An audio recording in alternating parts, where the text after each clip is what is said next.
You're watching Two on One, the internet's top sensation, where two disciples theologians speak to another theologically minded person about the topic of his, her, or their choosing, at least the first time around.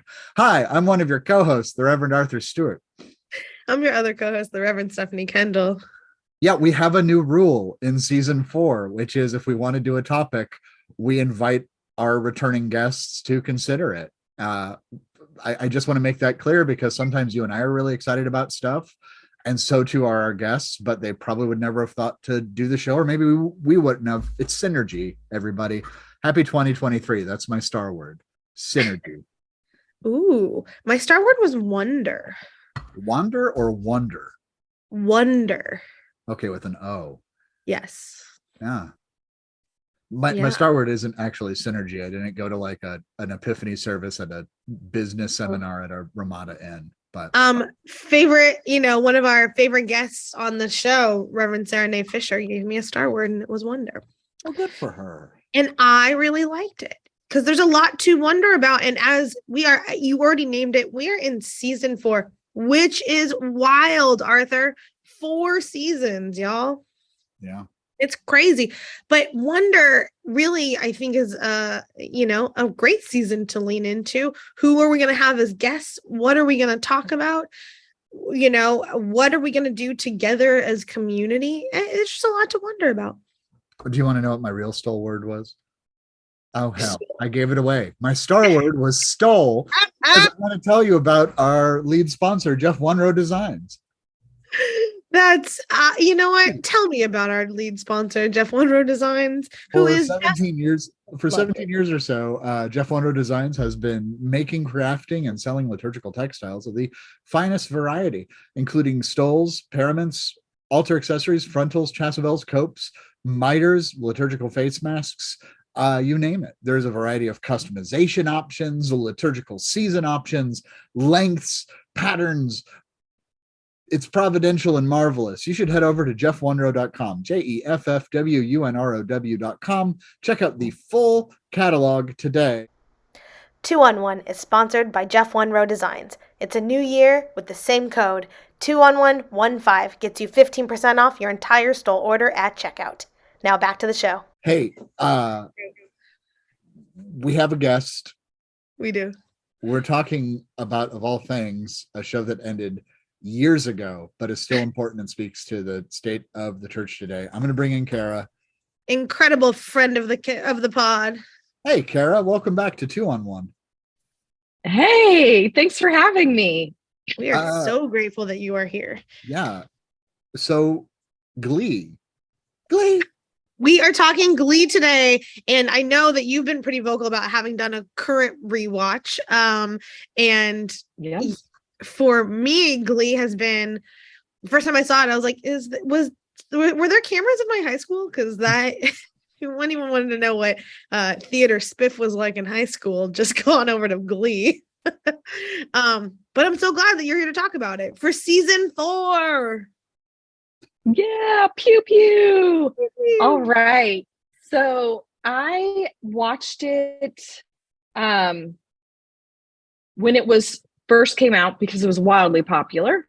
And then I did a rewatch recently because my oldest is now a theater kid in middle school. And so what better way to kind of hang out, bond, and get a quick crash course in all things musical theater, but binge watching Glee with her. I started watching it with my 12-year-old. Yeah, there's sometimes where I'm like, I forgot about that. Or, oh, that's okay.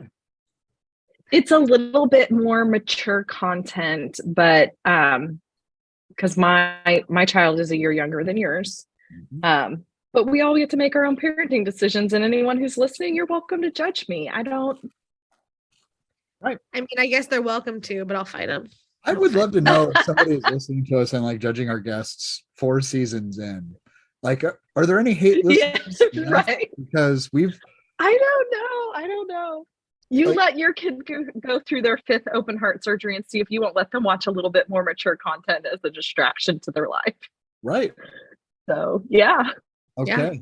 So Glee, for those of you who are It was a cultural phenomenon that launched in like 2009, following a show choir, a glee club that is reestablished in a fictional high school, William McKinley High School in Lima, Ohio.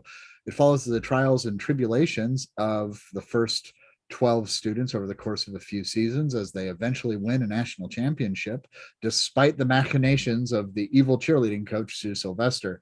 After that, the show kind of goes off the rails and starts replacing the cast every season, trying to find out how to recapture the magic, which it never does. It concluded in 2015. Am I correct about that? After 6 seasons. And in the aftermath of it, having lost one of the main leads, 2 more actors from the show's main cast have died since the continuation or the conclusion of production in 2015. And the only person to really have a career before it is, or after it, is the only person who had it before it, Jane Lynch playing Sue Sylvester, though we could argue about Leah Michelle as well. I'm just going to give like a little baby plug here for Chris Colfer. He talks openly about how when they were touring, he was writing his books. He writes phenomenal middle grade fantasy series books that like every kid in my house is obsessed with and all their friends are obsessed with. So he didn't go on to an acting career in the traditional sense, but like we're big fans over at this house. Okay. And that's fair. And I know Darren Criss actually started doing what he wants to do. I would say Darren Criss, as far, especially as like a Broadway actor too, has gone on. Yes. And so I am woefully incorrect, but gleefully willing to correct myself or be corrected.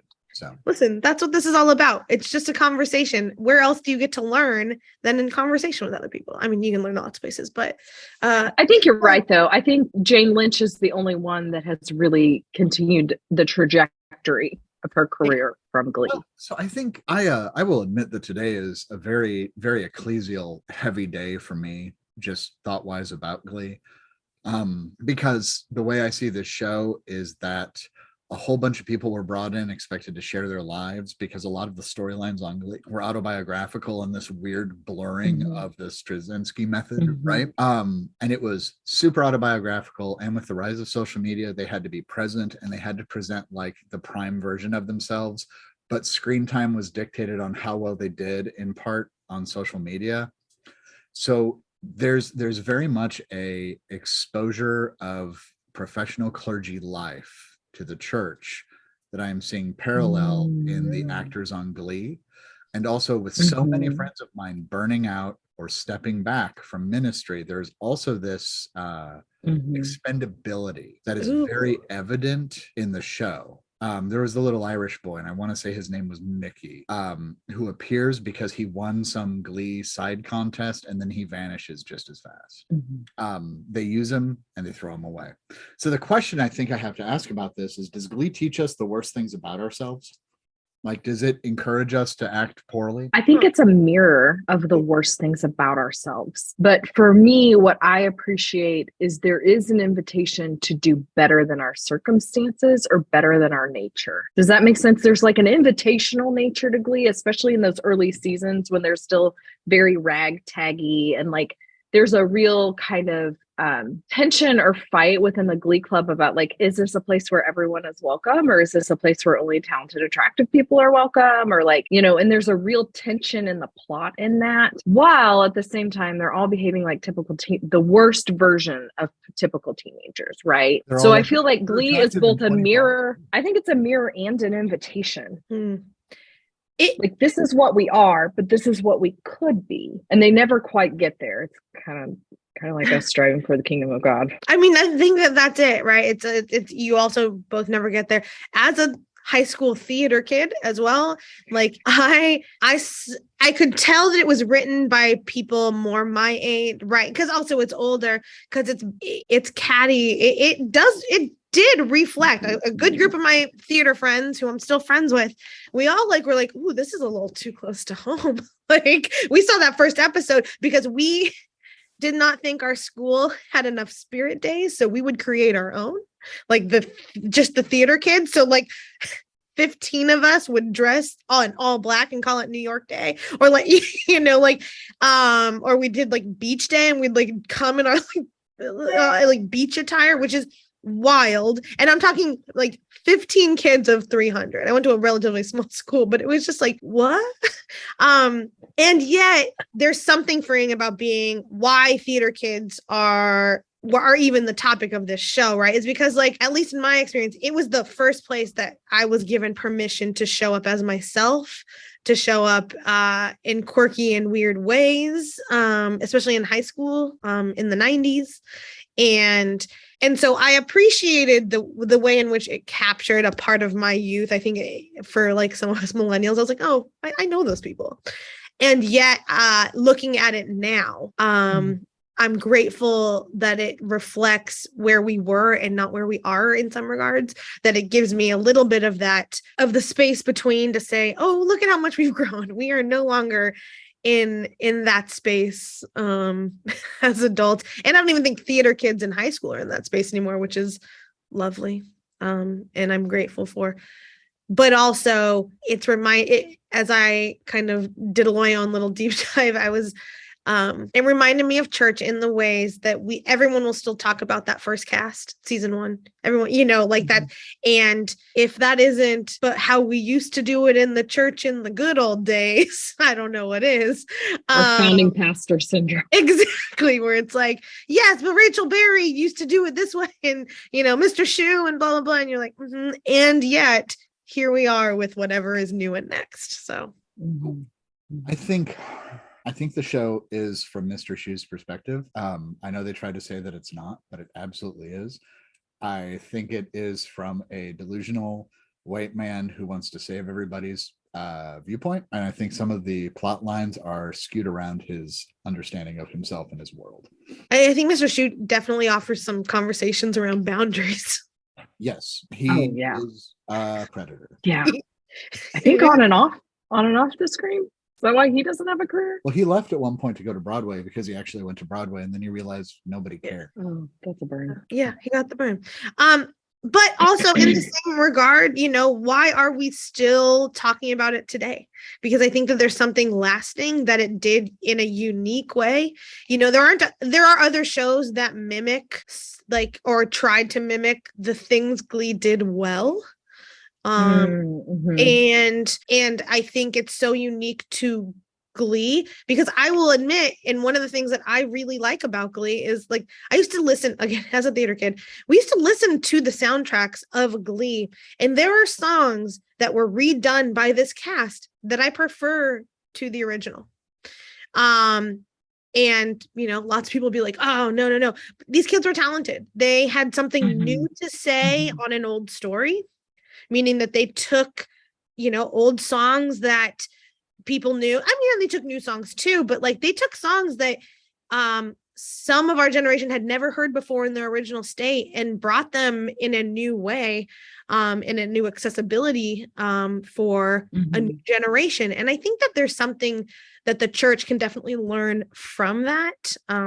They also sanitized really good songs. I think specifically about Let's Have a Kiki, where they paired it with Turkey Lurkey Time, and simply had Kurt go, mother. There's another 2 syllables after that we should be well aware of. Yeah, so there's some primetime viewing things. Like, right, this is also like in the context of like back when we used to watch TV in primetime, right? Yeah. I think I was still getting my CD or my DVDs from Netflix in the mail when this was happening. So yeah, I think the mashups, that's kind of one of the hallmark things for me for Glee, like musically, is like they were the kings and queens of mashups, and they were mashing everything up.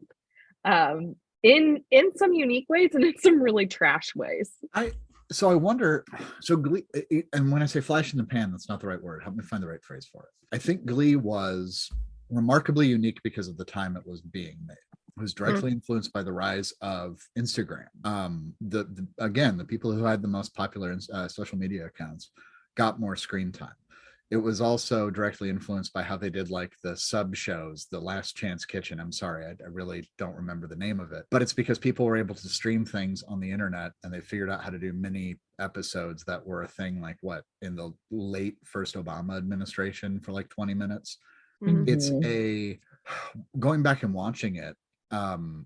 it's like watching Home Alone and being like, oh, it literally can't happen today. Like Kevin would text his parents, they wouldn't be able to run through the airport anyhow. They'd be like, oh shit, we can't make it through security, let's stay home. Yeah. Glee couldn't happen today, I think, in part because of like things like Me Too and Black Lives Matter, but also simply because I think it only works contained within the space in which it happened. Like we also couldn't set it in the 80s. Yeah, I mean, we've talked about that in the past with like when I've been on before about some other shows that like they are deeply contextual to the culture in which they were created. Right, Fast and the Because Furious. there was just like something. Yeah, thank you for that throwback reference. Hey, you gotta, viewers and listeners, please go back and check my other episode with we Fast gotta and do Furious a car race called Race Wars. Right. So I think for me, it was interesting doing the rewatch to figure out like what, like, especially with someone in middle school, she's 2 years away from being in high school and immersed in a public school system. And like to see, like, to watch it with somebody that's like closer to that age than I am, and to be like, oh yeah, that's still relevant. Or like some things I had to like stop and explain to her. Sure. Because she's like, oh, weird, they used to do that then. Like particular kinds of like hatred or bigotry or like stuff like that. My daughter's like, oh, weird, mom, like they did that back in the day, or they did, so I think, it's like all the shows that we, if it's any show that we discuss that hasn't been made in the last like 5 years or so, and even some stuff now, like it's a real product of the culture that it was in. And yet again, like I thought it was interesting that you went and did the rewatch with your kid, because I watch me navigate that sentence. But go ahead and judge. No, not judging. I was trying to make sure that I keep the identity of your kid off the internet. That was what I was trying to think of how to say your child. Yeah. That was what my child. Yeah. And so, because for me, it speaks so specifically to my childhood, that to think that it still relates to theirs is fascinating. And then to even afterwards, you and I got on the phone, and then I did not get to talk to you because I talked to your kid for an hour about theater afterwards.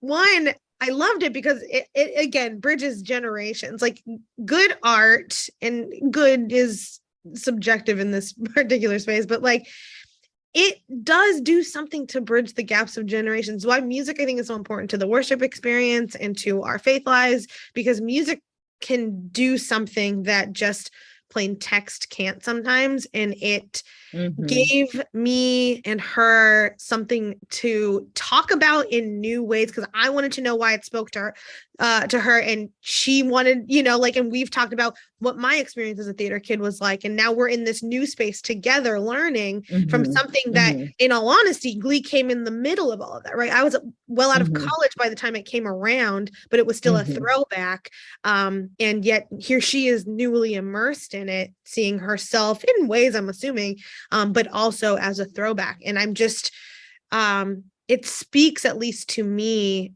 to the worship and faith experience in our churches today, to the best of it. When we allow these things to be intergenerational and not claim them just for ours, for our generation, I think we can do a lot of good. Some mashups are timeless.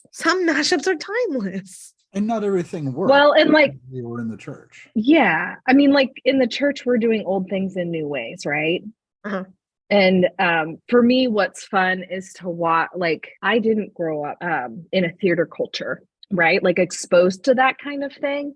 And so for me, like Glee was something that like exposed me to like songs from Rent and songs from all sorts of different places that I didn't naturally have exposure to. So it's fun for me with a theater kid who is intentionally trying to like pick all of that up, right? Yeah. To be able to sit and Google with her and look it up. And like, to me, there's sort of like a timelessness to maybe the Broadway component, maybe less like, sometimes like there'd be a mashup and I'd be like, oh, I completely forgot that song was a bop back in like 2012. Like, because I would never listen to it now it went into oblivion. Like it's such a funny little time capsule in terms of the pop culture, but in terms of like the exposure to Broadway to like a wider audience and a way to like connect around some of that, I found it really valuable. And I've been thinking about that as like I disciple my kids in the church in this like new phase that's like older, and thinking about how do they engage this faith in a new way that's like interesting and compelling and makes them want to learn more. It's just, I think in Glee, sometimes those mashups work and sometimes they don't. Yeah. And I think sometimes in the church, our best like Christian education efforts or attempt at intergenerational stuff works, and sometimes it doesn't. Ooh, preach that. And one of the things that I was really appreciative that it's been kind of going around my new church community that I'm serving is we're going to fail and we're going to fail fast. Just meaning we're going to fail because that's part of life. And like God calls us into life together. And if we gloss over that, then we're not actually living fully together. But we also don't need to dwell in the things that we were just trying to see if they work, if it's stuck to the wall. And if it doesn't, that's okay. Sweep it off and let's try something new. And I think what I've always appreciated about being a theater kid and like how I grew up is that, the things that we were passionate about, the theater, they take practice, in sports as well for me. Like you can't go out there and play your best game or give your best performance without one, community, and two, having done some work as community together. And sometimes yeah, go ahead. I'm sorry. I didn't mean to interrupt you. Go ahead. No, you're good. I think that's a really interesting idea about the role of community in Glee and the role, because Arthur kind of talked about how the cast and characters were rewarded based on their solo performance on social media. Right. And I particularly I think there's a real tension. My daughter and I talk about how Rachel Berry is the villain of the show. And we actually think that Jane Lynch's character is the anti-hero, protagonist of the story. We have this whole theory around it. But there is a real tension about whether that I think is reflective of that time and maybe even worse so now about, is it better to go it alone and be the star, or is it better to be in community and to share the joy and the work that it takes? Because Rachel's answer is always, it's better to go it alone and do not acknowledge the community that supports you, right? Because we never actually, the idea that we do things alone is a total myth. It's like a total myth of capitalism and white supremacy. So, do we do a Rachel Berry thing and strive for our own thriving above the thriving of our community? Or do we stick with the Glee Club and think about ourselves, or think about what is best for our collective thriving? And I think that tension is really apparent in that show and was a marker of time. And I think it's gotten worse. So I want to push back on the Rachel Berry thing too, though, because Rachel Berry is also insanely talented. Okay. She has gifts and graces, right? So at one point, Schuster has Kurt audition. I think it's the Defying Gravity solo. Yes, it is. And she says, "Stop using me for your life lessons." And I think about that sometimes, because we do have to find ways to plug people in who would rather go it alone in such a way that honors what they bring to the table without making them the spotlight, the only person in the spotlight. We can't lose people if we don't use their gifts, just as much as we can lose people if we never acknowledge. I think I resonate. It's a very old essay, probably as old as the show, actually.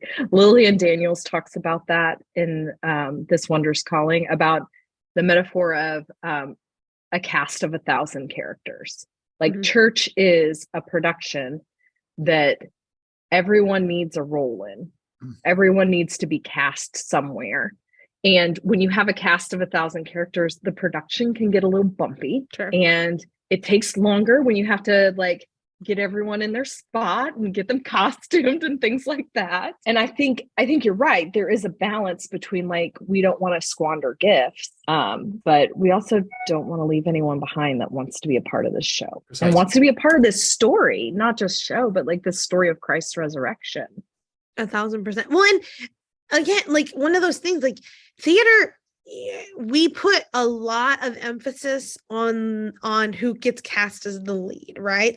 We don't always talk about who, on how important ensemble pieces are, how important, it, all of that. And so, and I think that often translate, or I can see it translate, because I think I saw myself in early Rachel Berry, because as theater kids, we were trying to get the lead piece. It just wasn't as talked about on how cool it was to also be, we all wanted to be Audrey and not one of the doo-wop girls, right? Like, just because whatever. And the doo-wop girls have way better songs. Like, hold on, can I finish 1 second? Yeah, I'm sorry. But I think I can see that mirror and why that is, or can be, so harmful for the church when we start to think of the senior pastors or the pastors as the leads and not part of this larger ensemble piece. One of the things that I have, when I've been talking and reflecting on ministry at my last call, one of my favorite Sundays was not really my favorite Sunday, because I broke my leg earlier in the week. I was supposed to preach. I could not preach because I could not write my sermon. And I called my elders and they filled in for me, and the production went on, right? Like, for lack of a better term, they wrote prayers instead of the sermon piece, and God was praised and people gathered. And for me, I look at that Sunday, the Sunday that I did not actively participate as a leader, but was just one of the many in that space, as one of my most successful spaces in ministry, because they were empowered to use their gifts and graces to do the work in a new way, in a way that, now that's not the same for theater, but I think for me, it's a nice reminder that no matter who you are cast as, it's an ensemble piece. So, yeah. And I think the church, more so than the theater, is very vulnerable to main star, kind of the, like, people we make the lead or the main star without question, because they have specific gifts that make them really good at being in that role. I have watched not be the healthiest thing long term. Yeah. When you put someone in that position, healthy for them, healthy for the church, healthy for the kingdom of God, healthy for the rest of the staff. Because to me, it's sort of a sin in some ways. We don't use that word as disciples very often, but like, we really are called to like understand that there are a variety of gifts and that we don't move forward without all of them. Yeah. And so when we prioritize like someone that's like just a hot ass public speaker or just really a rock star at something, and we don't value like all the gifts that go into that, like, that's just not going to get us, like, that's not the kingdom where everyone is included, everyone is welcome, no matter how awkward or weird or whatever they are. Like, I'm very mindful that like the endeavor that we set out to do in the church is supposed to look different than the culture and is supposed to hold some sort of different values in terms of what is the value of people and gifts. I'm done with my sermon. No, I completely agree. It's working. All three of us were ordained in the Christian Church Disciples of Christ of the Southwest. Is that right? No. Hard no. I was ordained in the Christian church in Oklahoma with co-sponsorship from the Christian church in Tennessee. And I was Pacific Southwest with co-sponsorship. However, I have served on ACOM and RCOM in the Christian church in the Southwest. So I do have context for your experience. I bring up the Southwest because the final interview in the Christian Church Disciples of Christ in the Southwest, which is all of New Mexico, all of Texas, and the panhandle of Oklahoma, you're in a room with 30 to 40 people who are intentionally trying to stonewall you, and they can ask you any question they wish for like an hour and a half. I love it. I don't know that I would describe that as their primary intention is to stonewall you. No, but they kept warning me about that, and I realized it's because I intrinsically know how to feed off a room, and I think that was a warning in there. And I know I'm talking to 3 and a 1 who both get it too, but it's. I mean, I got it too, but I just want to say I don't think that's their primary focus. Right, but I think it's also I think there's a severity that's baked into it. It is much more intense as someone who has sat in that room and then had different ordination experiences in other regions. it is uniquely less conversational than a lot of other experiences in other regions. And working with introverts and people who are far more pastorally minded than I am, and much who I would want at my bedside before I wanted me at my bedside, in terms of care. They did not succeed in that environment, and that environment did not work for them. Because again, if we have a hot ass public speaker, we attach our stars to it.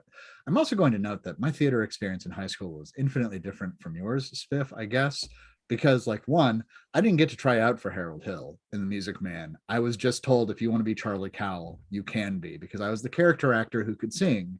Therefore, like, I didn't get to try out to be Seymour. I was just told I was Mushnick. And then they made me go to the dance audition, and I turned the hand jive from Grease into a very vulgar thing because I was furious that I couldn't try out for the dentist. A little Mushnick and Son. Yeah, because I was the only person who could affect an accent approximating what would be appropriate in that time. So you guys are both theater nerds talking about this show, and I attended one theater performance of my high school the whole time. But what I really want to point out on it is this: there was also that matter of, when I was Charlie Cowell, I was also on the property, good Lord, hello church. I was also on set, right? So I would work till 2 a.m. building out River City, Iowa, or, the Madison Library and all that jazz. It's a matter of finding all of the ways that we can plug in and make gifts work at a theater that will remain anonymous in my adult years. There was a playwright, there was a stage manager, and there was the lead. And the lead thought himself very, very, very, very important and was very demanding. And the stage manager finally said, I've been doing this for 30 years and I have never said this. I will quit today unless you rein his behavior in. Oh, wow. And I will say, sorry. The story has a point, I promise. The playwright ended up firing the lead in there.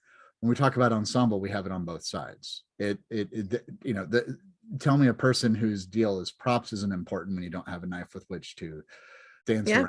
I don't know. I'm going to shut up. I will say that I'm grateful for my experience because of how you were, before we were taught about theater and acting and all of that, we were taught tech and the importance and value of the people that actually help put this on.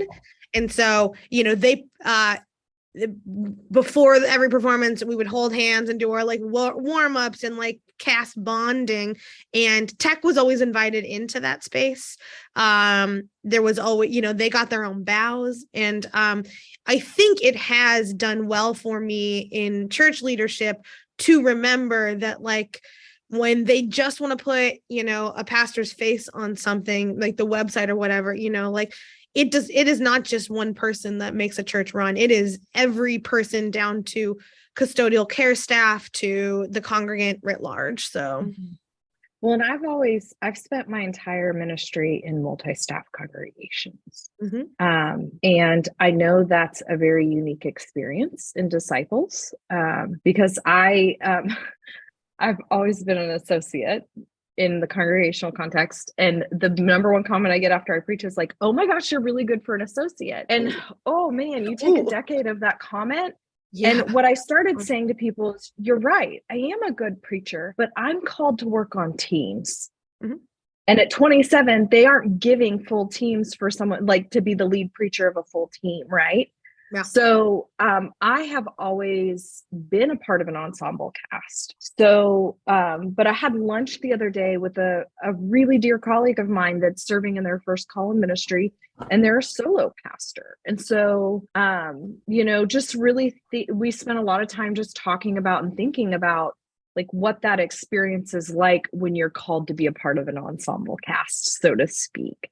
I guess my question in all of this like theater chat and thinking about Glee is, if theater is a metaphor for the church, then what does the kingdom of God look like? We can go to Kierkegaard. We are the ones performing and God is the audience. Interesting. So Carrie, your question is, somebody that is an Enneagram performing number, I hate that because my work is to not perform, especially not before God. And as someone that's trained in spiritual direction, like God doesn't need or want my performance. Yeah. So have you? Like God wants my whole and authentic self. So I'm going to push back as an improviser and a jazz musician and a performer in that kind of way, because yeah. Do it. Intrinsically inseparable from the work I do. So let's ignore the theatrical side of it. Sorry, let's ignore the pre-written part that is being performed, and I think one can't not put oneself into performance. Anyhow, have you ever seen a Harry Potter musical with Team Star Kid? Okay, you will probably love it. It was a theater group that was based out of the University of Michigan. Harry Potter is played by Darren Criss when he is in college. That's actually why he had such a backing in order to become Blaine on Glee. A Harry Potter musical is low tech, absolutely ridiculous, and just pure joy. And it's because they're writing this show for the people who are coming to see the show, and the people who are coming to see the show are watching the show. So it's a symbiotic, performative relationship. And it's so much fun to be a part of it, even watching a recording 15 years later, because there's almost a contagious, I'm going to call it agape in there, right? Not agape, koinonia. There's a symbiotic fellowship that kind of builds both parties up. And I would suggest that is the kind of performative aspect that perhaps Kierkegaard is suggesting. And I know that's what I'm talking about when I say Kingdom of God. When we go to see a drag show, we all know that it is a person who identifies as male, in the most part, performing as a female, but there's a blurring of lines. We know that if they're lip syncing, they're not actually Judy Garland, but if they're called Judy Gayland, we're like, oh my gosh, Judy is amazing. Like we're also playing into the show because the show is, if that makes sense. That's where I'm coming from in there. Sorry, I hope I'm not mansplaining. No, I think your experience, like I think that there's room for different experiences in this. Yes.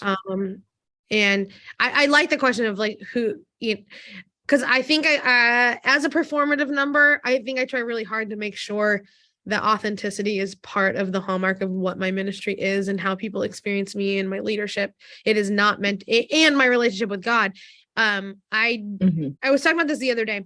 In my prayer time, I generally start prayer time with a prayer that is not my own, because I am inclined to performative spaces, that I want to make sure that I'm not being performative with God. So I take my own words out of the issue, right? Like I just read someone else's to center myself so that my words become more authentic and my thoughts are more authentic to me for my relationship with God. And I think in part that is what good theater also can do, or just theater in general. Like you're taking someone else's words and you're making them not only your own and your own character, but like for your own context and place and time. And while it is performative, it is meant to feel authentic, because if it just feels performative, you aren't, as the audience, you aren't moved, you aren't engaged. It just feels like someone saying words at you. Whereas if you take into context who the character is supposed to be and really meld that into what your gifts are, then it's a new performance, meaning just a new kind of thing to do. God is there. It's authentic to you, and what you're called to do in that moment. Does that make sense? Yeah. And I'm following with Arthur a lot better. I'm sorry I gave you my knee snap reaction about performance. It's just an area where I'm guarding my spirit and doing my work. But I think what you're talking about is like the dialectic nature of our relationship with God, that even if God is in the audience, like you think about, I don't know if theater is the same way, but like live music, like artists will talk about like every show is unique because the audience shows up differently in that and like shapes the entire experience that everyone is having. And I think that's one of my very favorite things of all time. And I compare this to the table of Jesus Christ far too often, obnoxiously so. There's semi-pro wrestling done by Chikasa, and it's gimmicky and it's intentionally kind of dumb. So at one point you can hear the announcers, right? And they're like, oh my gosh, he's doing going into slow motion. And the wrestlers proceed to, at this like incredible show of physical control, they're wrestling in slow motion. And then at one point, one of them gets pinned and you can hear the audience going, like everybody's in on the joke. And that's it. And Glee, I think, to tie back to that show in it, stopped letting everyone in on the joke when it became so competitively. How do we keep things good became the enemy of best, and best is impossible, at least in my viewpoint. But I may be, again, blowing smoke. So I want to can we turn really quick, because I want to make sure that we hit Lea Michele, because talk about a wild twist of events for her. One, well, I just think that she Lea Michele as a human, Lea Michele as an actor, Lea Michele's time on Glee is so wild. There's the rumor that she can't read. And I'm sorry. I have to. There's the open secret that she's absolutely terrible to her castmates. There's the open secret that she is just awful.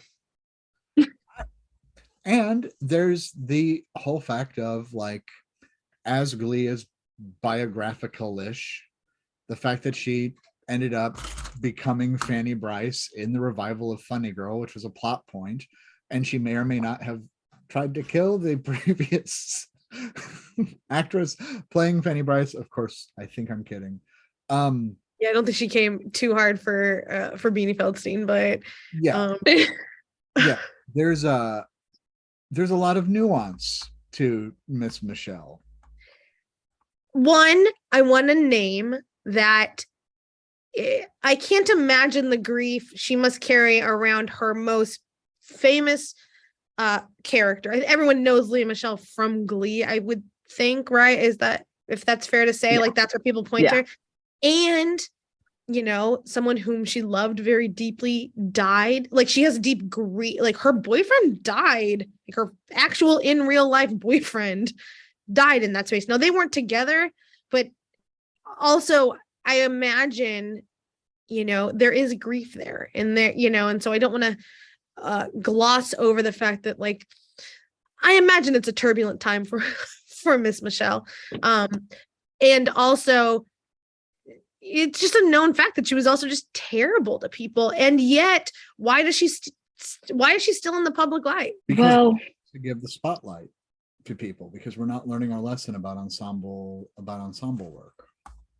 But I will say, I almost want to kind of root for her, so to speak, only because I feel like women who behave badly get canceled far faster than men and stay canceled longer than men. So part of me is like, good on you, sister, for having a terrible reputation and avoiding, I don't want her to have, there are reports from her castmates that she was openly racist and openly threatening and, like, homophobic. And I don't want to affirm. I find it fascinating that she hasn't been relegated to the outskirts of her career field, when often that's what happens to women.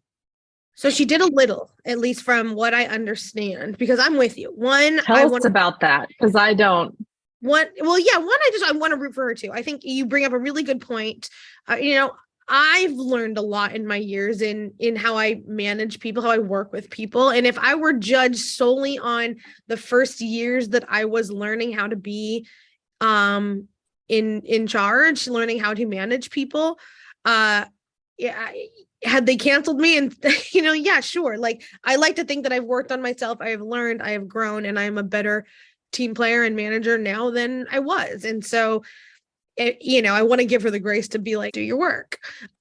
And yet, so she was supposed to, I think she was in talks to be when they were bringing Funny Girl back to Broadway. The conversation was that she was going to be Fanny Bryce. Like, that was it. And then there was enough of a stink about it that she didn't get it, and it went to Beanie. And now I saw Beanie's last night. She's a great character actress. Mm-hmm. There's also the fact that, and we named it earlier, Lea Michele has pipes, man. Like that, and everyone that I have saw, or everyone that I've talked to that has seen that show and saw it with with Beanie and then Lea, everyone will say Beanie was a great character actor. It was fun, But man, when you listen to Lea Michele sing, it does something. Like, she has a distinctly unique talent that is, she can sing. Like, there's just no doubt about it. That girl has, she is an incredible vocalist. And that is just, and so she didn't get it at first. And then there was some issue when she got it after, when they made Beanie move, because the tickets weren't selling. It all has to do with capitalism as well, right? As we named earlier, that it, because she has such a unique gift, that, you know, she'll bring in the tickets that Beanie wasn't, for lots of different reasons. And I think that we get caught up in all of that in the church, but they've got a really good, you know, they can do this one thing really well, but we don't expect them to do the rest of the work. I would hope that whoever is putting on Funny Girl right now is requiring their leads, Ms. Michelle, to do some of that work, right? Because they are there leading and up front in the cast, right? You do have a history of being racist and whatnot. How have you grown? I'm hopeful that those were some of the questions before they bring them on. Do I think they really haven't? Probably not, but I can hope. I mean, what a fun place of tension, right? We have to make space for people to grow. We have to make space for people to become. We also have to hold ourselves and each other accountable. We have to trust relationship. We have to trust the Holy Spirit. We also can't, I mean, like, it's a day-by-day type thing. Yeah. And that's true for all of us in God's kingdom, right? Like, it's just, we all have our gifts. We all have whatever it is that we are bringing to this church. And hopefully we're all still growing. Yeah. And holding each other accountable to that growth. So, yeah. But I am looking at our time of season 4. I cannot believe that we are in season 4. And Cara, is this your 6th? Wild. Yeah, I think this is Is it 6? I think it's my 5, Pete. I don't know. But I'll be back again in season 4 because there's a handful of people that have been on more than me, and it bugs me. Champion. She is a champion. Cara, I will tell you this: at General Assembly, we might have a little gift for our 5 times club, and also for I love it. Our show. So if you come to the 2-on-1 booth and you can prove that you are who you say you are, I will make some people give photo ID just for fun. We will have little tokens of our esteem. Oh, that's really fun. I don't know if they'll let me out of our production office to go on the floor, but I hear we work really hard. But if they do, your booth is the first one I'm coming to get my prize. And whatever it is, I'm going to wear it with honor and glory. Okay. I love it's that. Gonna be a t-shirt that has the neck and body of a person in a bikini that says 2-on-1. Oh, that's a vibe. Okay. That's a choice Arthur's gonna make by himself. Yeah, okay, Arthur. And by that I mean I'm gonna wear it the whole time at General Assembly because okay. Deuces, he's not. Just letting you know, he's certainly not. Arthur's bringing that Jimmy Buffett, retiree Florida vibe to Kentucky, apparently. I think there's enough people that are going to try and do that Arthur doesn't need to work too hard to find his people. No, but hey, thanks for coming on, and thanks for doing this 6 times with us, and thanks for talking about Glee. Yeah. Oh my gosh, I forgot all about the Glee. Oh, Glee. But as is our tradition, Cara, what biblical theme, narrative, person, verse, whatever, are you most reminded of in Glee? The only natural answer is Luke, because it's written as a musical. Ooh. Say more on that, please. Theophilus, the known performer. Well, I'm here for it. Yeah, no, there's just moments in the Gospel of Luke where they pause and break out in song to make a narrative point. Yeah.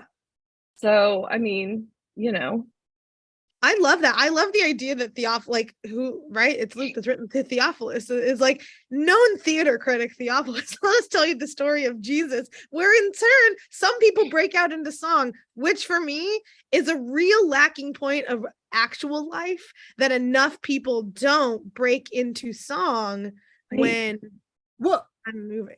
And the very opening of Luke says that it's a mashup. It does. It says I took all of these sources and put them all together, and there you go. Yeah, right. Thank you. Thank you. I feel like I always get this question wrong. So those of you that feel pressure when you come on 2-on-1 to get this question right, you too will get it right after 6 times. There are no right or wrong answers. Right. And you've actually, no, there are. You've never given a wrong answer on this show. Like, every time you've answered this question, it has been correct. And there have been wrong answers, in my opinion. I promise you that's real. And also, you have not been one of the people who I'm like... We'll look forward to the behind the scenes episode of 2-on-1 where you spill that tea on who gave wrong answers. I will. I'm talking to Andy Cohen right after this. But I'm going to say that the people of Lima, Ohio are Corinth before the Corinthian letters. And I'm going to say that Sue Sylvester is the Apostle Paul. I completely agree with the anti-hero thing. I completely stand by that. And Sue Sylvester is trying to get people to act in a certain and specific way as she envisions a beloved community. And also, she is both lovable and incredibly dislikable. Oh yeah, she's all the things. Yeah, but she's standout in that group. Yeah, I hate that Arthur took in part of my thing, because I was gonna go, I think Sue is Paul. Well, my answer is I think Sue is Paul. I think that, as we all know, I have a complicated relationship with Paul. And I don't know if you know this, but in Spiff's inaugural sermon, she used 1 Corinthians chapter 1, verses 1 through 9, which I take as vindication for 4 seasons of the show, talking about how much I like the Corinthian correspondence. Obviously, yesterday was all about you, Arthur. Precisely. And not about God and what God is doing, or Spiff. But obviously, yes, it is totally all about 2-on-1 and Arthur. I think there's a little bit of corruption. Definitely. I think there's some influence there. Yeah. Totally. But my answer is going to be that Sue is Paul, someone that I love to hate and hate to love, and all the, in the back of, I think that I have and love to love. And I think that there is something there. She delivers some of the best plot. She does. I mean, we haven't even talked about, like, she delivers some of the best plot. When she married herself, I was like, yeah. Well, how about when she just decides to turn against the Glee Club because she can?